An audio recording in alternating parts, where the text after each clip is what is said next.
this is Henry, R&H Roofing again. Here doing a walkthrough of what we did on this roof. This here pipe they stuck through, it was galvanized, but they had a PVC pipe here.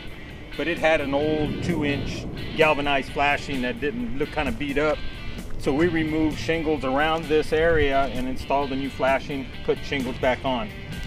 Down here where you can see these different color shingles, there was an 1.5 inch galvanized pipe there, and they wanted to eliminate that one.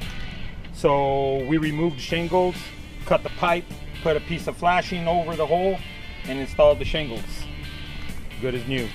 These here shingles that are here in this area are discolored.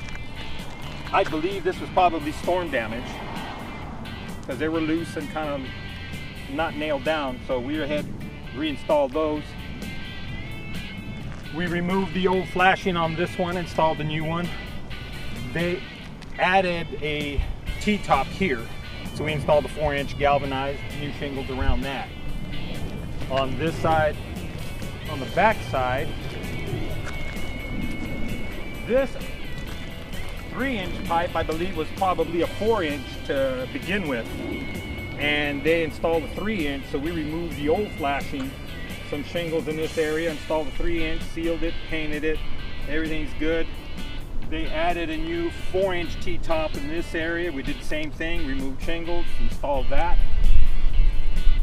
In this area, the AC was originally, they put a new elbow, moved it over that way, removed the elbow. We removed the 1x8, and instead of putting 1x8, I had some plywood 3/4 inch that we use on a walk deck. So we just installed plywood here, put new underlayment, put the new shingles. We had to install a couple new flashings on these penetrations here. And on this side, we eliminated a flashing. There was no pipe up through it, but there was like an 1.5 inch galvanized jack. Removed shingles, removed the jack, put flashing on, redid it.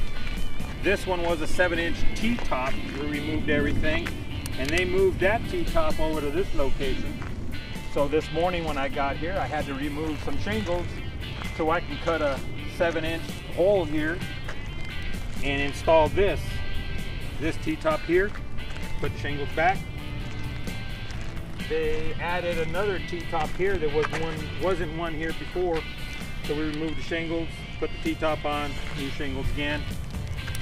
This one this one had a 3-inch asbestos pipe coming up, and it had a big old flashing on it, 3-inch flashing. We had to cut the asbestos pipe because it wasn't coming up, and there's drywall underneath, and I didn't want to make it any worse. So I just cut it along top, so it was below the grade of the plywood. So all in all, we got everything all buttoned up, ready for the summer. He's good to go.